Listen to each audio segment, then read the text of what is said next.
Bonjour à tous et bienvenue sur Crypto Flash, la chaîne de l'actualité crypto. Aujourd'hui, nous allons parler de ZachXBT qui vient de révéler un certain nombre de choses sur le cofondateur de Ripple, Chris Larsen, qui aurait vendu des tokens XRP. On va parler de plein d'autres choses, des choses autour du XRP, des choses loin du XRP. On va parler de Donald Trump et de son groupe de travail autour des crypto-monnaies. Les résultats devraient arriver dans les prochains jours.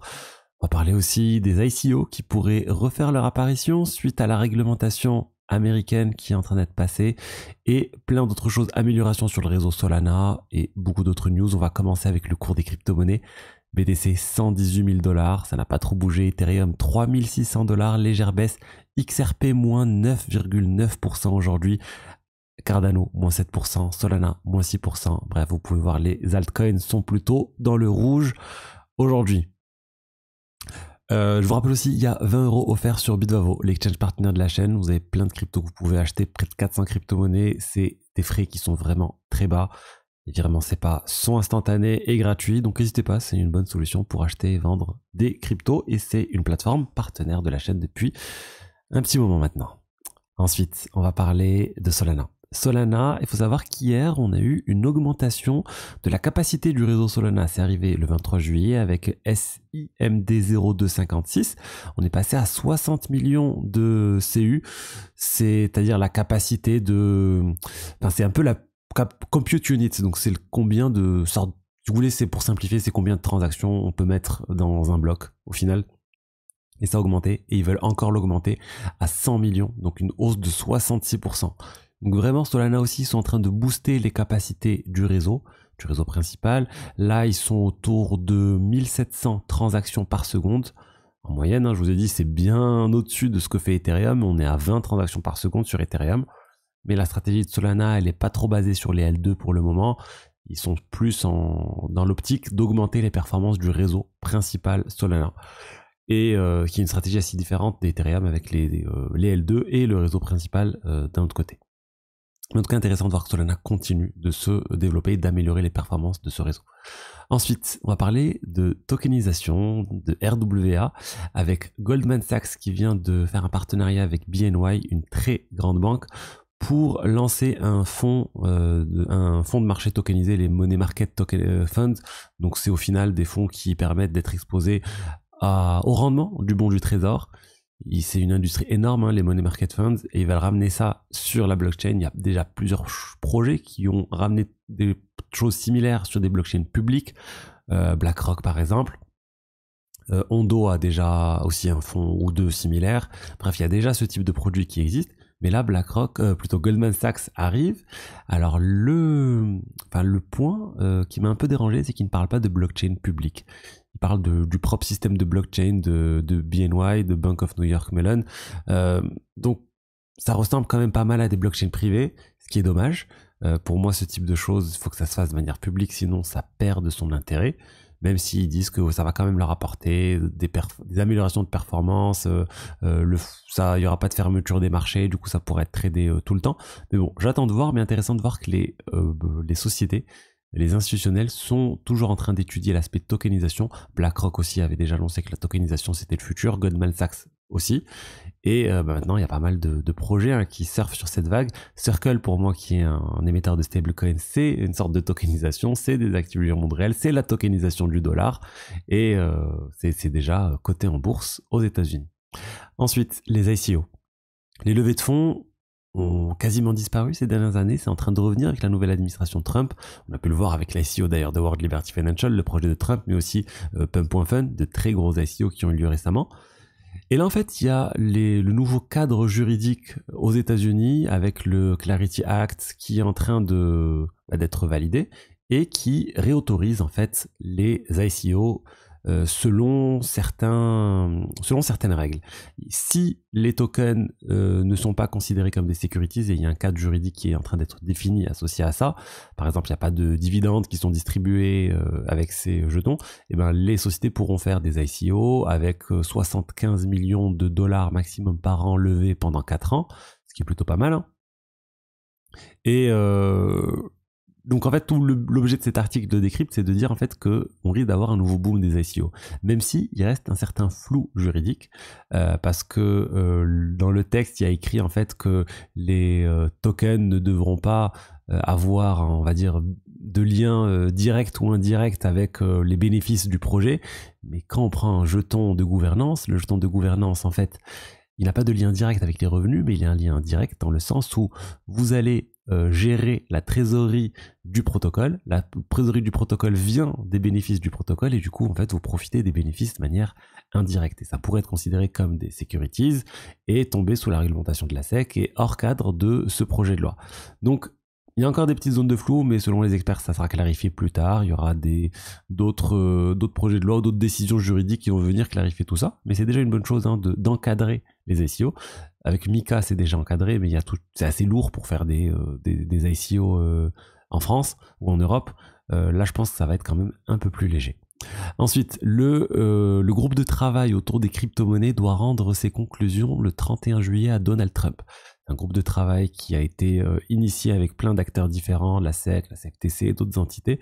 Il y a plein de choses qui doivent être clarifiées dans le cadre de ce groupe de travail, mais ce qui est très attendu, c'est la réserve de Bitcoin. Donc on attend ça avec impatience.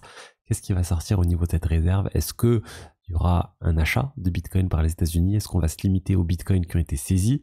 Et je vous l'ai dit, si on se limite aux bitcoins qui ont été saisis, il y a une problématique parce que la majorité des bitcoins qui ont été saisis doivent être rendus aux victimes en fait des crimes, par exemple Bitfinex. Donc ils n'auront pas tant de BTC que ça, ils n'ont pas les 200 000 bitcoins les États-Unis qui leur appartiennent. En tout cas, hâte de voir ce qui va ressortir de ce groupe de travail et c'est très très attendu. Ensuite, on va parler de XRP. XRP, à part aujourd'hui, là, on a eu la baisse de 10%, mais c'est une crypto qui se porte très bien. Ils viennent de dépasser, si on prend la market cap, Pepsi, Uber, BlackRock et bientôt McDonald's. C'est énorme, hein. On parle de 184 milliards de dollars. C'est une énorme market cap, ça représente à peu près la moitié de l'Ether. C'est beaucoup plus que BNB, c'est quasiment 2 fois plus que Solana. Donc vraiment, XRP se porte très bien, la communauté se porte très bien. Le fait que la SEC, que la bataille contre la SEC soit terminée, c'est aussi une bonne nouvelle pour le token XRP. Et je voulais vous parler aujourd'hui d'un point qui était un peu plus inquiétant. Ça nous vient de ZachXBT, l'expert de l'analyse blockchain. C'est un détective de génie qui arrive à trouver un certain nombre de liens et de traces sur la blockchain. Et là, il a révélé en fait que le cofondateur de Ripple, Chris Larsen, aurait transféré 50 millions de XRP, donc ça représente 175 millions de dollars, sur plusieurs adresses et notamment 140 millions sur des exchanges. Ça veut dire en fait qu'il serait en train de vendre ça, sinon il n'y aurait pas de raison de transférer sur des exchanges. Et ça inquiète un peu parce que ça veut dire que le cofondateur est en train de vendre ses tokens XRP. Et ce qui révèle aussi, c'est qu'il a en fait encore 2,81 milliards de dollars de jetons XRP, ce qui représente 8,4 milliards de dollars. C'est énorme, hein. Ça représente dans les, on peut le voir, hein, 8 milliards de dollars par rapport à 184 milliards de dollars, c'est dans les 5% de tous les jetons XRP. Et surtout s'il continue cette vente régulière, sachant que j'ai déjà vu passer des articles il y a quelques mois sur une vente aussi précédente de Chris Larsen, il est en train de dumper quand même régulièrement. Alors certains diront que c'est une manière de distribuer les tokens et de rendre les holders plus décentralisés, mais concrètement il est en train de dump. Après XRP, il dump aussi, Ripple plutôt, la société dump régulièrement, et j'ai trouvé cet article assez intéressant qui montre en fait, qui confirme ce que je dis depuis un certain temps, que Ripple possède une grande partie de tous les XRP, et en fait il possède, selon cet article, 42% de toute la supply. Alors ils sont dans le wallet escrow qui est, escrow pas l'arnaqueur, hein, c'est un terme anglais pour dire que c'est bloqué dans un wallet et ils peuvent en débloquer une certaine somme tous les mois, mais ils débloquent une forte quantité tous les mois, et ensuite ils font ce qu'ils veulent de cette quantité, ils peuvent vendre ces tokens ou ils peuvent les reloquer. En grande partie, c'est reloqué, mais en fait, ils ont quand même vendu une certaine somme. Ils avaient plus de 50% de la supply, là ils sont passés après plusieurs années à 42%, donc il y a un dump en fait qui est fait régulièrement. Finalement, on peut constater que ça porte pas préjudice au token XRP parce qu'on a quand même fait un plus haut historique, mais c'est bien de savoir tout ça. Et Ripple ne sont pas les seuls dans cette situation. Binance, ils ont aussi du jeton BNB, ils ont clairement une grande partie de tous les jetons BNB, mais je vois pas de dump, en tout cas dans tous les analyses blockchain, je vois pas de dump massif du BNB. J'ai l'impression que Binance, ils sont plus en train de burn régulièrement le BNB, mais après, au bout d'un moment, oui, s'ils ont une forte quantité de BNB, c'est pour en profiter, donc ça leur permet, je pense, de faire d'autres choses, de faire des emprunts sur le BNB ou autre. Je sais pas, mais en tout cas, j'ai pas vu de dump massif de BNB, contrairement à Ripple où on voit souvent des news autour de vente de jetons XRP. Il y a un token aussi qui profite un peu de tout ce qui est en train de se passer avec XRP, c'est Flare, le token FLR qui atteint un plus haut historique sur 6 mois. C'est une blockchain de niveau 1. Mais pourquoi ça profite un peu de ce qui est en train de se passer avec le XRP? Parce que ça permet à des protocoles qui n'ont pas été designés initialement pour avoir des smart contracts, tels que XRP, on peut penser à Bitcoin aussi, et ben de pouvoir bridger vers une blockchain. Donc ils ont tout un système de bridge, un pont pour migrer facilement sur cette blockchain et pouvoir faire de la finance décentralisée dans cette blockchain avec un jeton qui est un jeton XRP wrappé, qui est le FXRP. Et ça permet de générer du rendement, faire des choses, des pools de liquidité, etc. Donc le token a plutôt bien marché, la TVL a augmenté ces derniers temps, et selon cette analyse, ça profiterait justement au jeton XRP.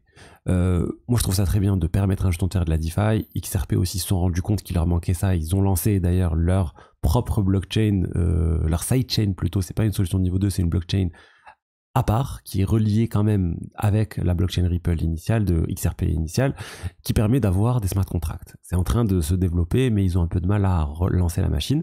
Mais comme j'ai déjà dit, leur stablecoin, lui, se porte pas mal. On a été à plus de 500 millions de dollars la dernière fois que j'ai vu. Si d'ailleurs ça vous intéresse tout cet aspect finance décentralisée, DeFi, génération de rendement, n'hésitez pas à cliquer sur le lien dans la description. J'ai un accompagnement que je propose pour les personnes qui ont un portefeuille crypto assez conséquent, qui veulent faire fructifier. Ensuite, on va parler d'un hedge fund crypto qui s'appelle Asymmetric, qui avait une stratégie de shorter d'une certaine manière l'Ether. Ils n'étaient pas très bullish autour de l'Ether, ils sont beaucoup plus bullish autour de Solana. C'était un fonds liquide, c'est-à-dire que vous pouvez venir investir sur ce fonds et eux, ils investissaient sur le marché crypto. Et au final, il y a eu des gens qui ont posté les résultats de ce fonds et on était à 78% de pertes. C'est assez énorme. Il y a une personne qui a posté une capture d'écran, il avait mis 12,89 millions de dollars, il s'est retrouvé uniquement avec 2,118 millions de dollars.